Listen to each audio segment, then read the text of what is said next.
ସୁଭଦ୍ରା ଯୋଜନାରେ ଟଙ୍କା ମିଳିବା ତାରିଖ ଘୋଷଣା, କିନ୍ତୁ ଏମାନେ ପଡ଼ିବେ ବାଦ୍। ଓଡ଼ିଶାରେ ଲାଗୁ ହେବ ସୁଭଦ୍ରା ଯୋଜନା, ଘୋଷଣା କଲେ ତାରିଖ। ରାଜ୍ୟରେ ଖୁବ୍ ଶୀଘ୍ର ଲାଗୁ ହେବ ସୁଭଦ୍ରା ଯୋଜନା, ମହିଳାଙ୍କୁ ମିଳିବ ଭାଉଚର। ସୁଭଦ୍ରା ଯୋଜନାକୁ ନେଇ ବଡ଼ ଘୋଷଣା କରିଛନ୍ତି ଉପମୁଖ୍ୟମନ୍ତ୍ରୀ ପ୍ରଭାତୀ ପରିଡ଼ା। ସେ କହିଛନ୍ତି, ସୁଭଦ୍ରା ଯୋଜନା ପାଇଁ ବଜେଟରେ 10,000 କୋଟି ଟଙ୍କା ବ୍ୟୟବରାଦ ହୋଇଛି। ଉପମୁଖ୍ୟମନ୍ତ୍ରୀ ପ୍ରଭାତୀ ପରିଡ଼ା କହିଛନ୍ତି, ସୁଭଦ୍ରା ଯୋଜନାକୁ ନେଇ ଅଗଷ୍ଟ 15 ସୁଦ୍ଧା ମେଡାଲିଷ୍ଟ ଆସିବ। ପ୍ରଧାନମନ୍ତ୍ରୀଙ୍କ ଦ୍ୱାରା ଏହି ଯୋଜନାର ଶୁଭାରମ୍ଭ ହେବ। ବିଭିନ୍ନ ବର୍ଗର ଲୋକଙ୍କ ମତାମତ ନିଆଯିବ। ମତାମତ ନିଆଯିବା ପରେ ସେପ୍ଟେମ୍ବର 17 ତାରିଖରେ ମହିଳାଙ୍କୁ ମିଳିବ 50,000 ଟଙ୍କାର ଭାଉଚର। ଏହା ପୂର୍ବରୁ ମୁଖ୍ୟମନ୍ତ୍ରୀ ମୋହନ ଚରଣ ମାଝୀ ଦିଲ୍ଲୀ ଗସ୍ତରେ ଥିବାବେଳେ ସୁଭଦ୍ରା ଯୋଜନାକୁ ନେଇ ବଡ଼ ଘୋଷଣା କରିଥିଲେ।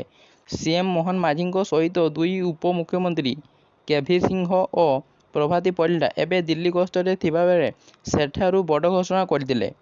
ଓଡ଼ିଶାରେ ଲାଗୁ ହେବ ସୁଭଦ୍ରା ଯୋଜନା, ମହିଳାଙ୍କୁ ମିଳିବ 50,000 ଟଙ୍କାର ଭାଉଚର।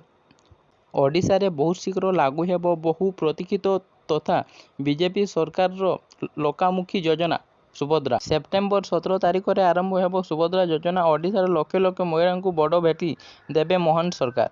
ମିଳିବ 50,000 ଟଙ୍କାର ଭାଉଚର। ସୁଭଦ୍ରା ଯୋଜନା ପରିବାରର ଜଣେ ମହିଳାଙ୍କୁ ମିଳିପାରିବ। ଏକରୁ ଅଧିକ ମହିଳାଙ୍କୁ ଏହି ସ୍କିମରେ ସୁବିଧା ମିଳିବ ନାହିଁ। ସେପ୍ଟେମ୍ବର 17 ତାରିଖରେ ପ୍ରଧାନମନ୍ତ୍ରୀ ନରେନ୍ଦ୍ର ମୋଦିଙ୍କ ଜନ୍ମଦିନ, ଆଉ ମୋଦିଙ୍କ ଜନ୍ମଦିନରେ ହିଁ ରାଜ୍ୟରେ ସୁଭଦ୍ରା ଯୋଜନାର ଶୁଭାରମ୍ଭ ହେବ।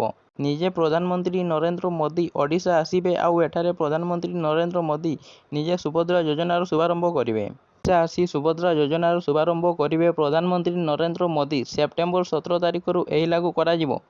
ପର୍ଯ୍ୟାୟକ୍ରମେ ରାଜ୍ୟରେ ଲାଗୁ ହେବ ଯୋଜନା। ମହିଳାଙ୍କ ପାଇଁ ବଡ଼ ଘୋଷଣା କରିଥିଲେ ବିଜେପି। ରାଜ୍ୟ ସରକାର ଆସିଲେ ଲାଗୁ କରିବା ପାଇଁ ପ୍ରତିଶ୍ରୁତି ବି ଦେଇଥିଲେ। ଆଉ ସରକାର ଆସିବାର ପ୍ରଥମ ଦିନରୁ ହିଁ କ୍ୟାବିନେଟ୍ ବୈଠକରେ ବଡ଼ ନିଷ୍ପତ୍ତି ନିଆଯାଇଥିଲା। ଏବେ ତାହା କାର୍ଯ୍ୟକାରୀ କରିବା ଦିଗରେ ଜୋରଦାର ପ୍ରୟାସ ଜାରି ରଖିଛନ୍ତି ମୋହନ ସରକାର। ଓଡ଼ିଶାର ମହିଳାଙ୍କ ପାଇଁ ସୁଭଦ୍ରା ଯୋଜନା ଲାଗୁ କରିବାକୁ ଦେଇଥିବା ପ୍ରତିଶ୍ରୁତିକୁ ପୂରଣ କରିବାକୁ ଯାଉଛି ବିଜେପି ସରକାର। ଯଦି ଆପଣଙ୍କୁ ଭିଡ଼ିଓଟି ଭଲ ଲାଗେ, ଭିଡ଼ିଓକୁ ଲାଇକ୍ କରନ୍ତୁ। ଚ୍ୟାନେଲ ନଥିଲେ ଚ୍ୟାନେଲକୁ ସବସ୍କ୍ରାଇବ୍ କରିବା ସହିତ ପାଖରେ ଥିବା ବେଲ୍ ଆଇକନ୍କୁ ଅଲ୍ରେ ସେଟ୍ କରିଦିଅନ୍ତୁ, ଯାହାଫଳରେ ମୁଁ ଅପଡ଼େଟ୍ କରିବା ସମସ୍ତ ଗୁରୁତ୍ୱପୂର୍ଣ୍ଣ ଅପଡ଼େଟ୍ ସର୍ବପ୍ରଥମେ ପାଇପାରିବେ। ଜୟ ଜଗନ୍ନାଥ।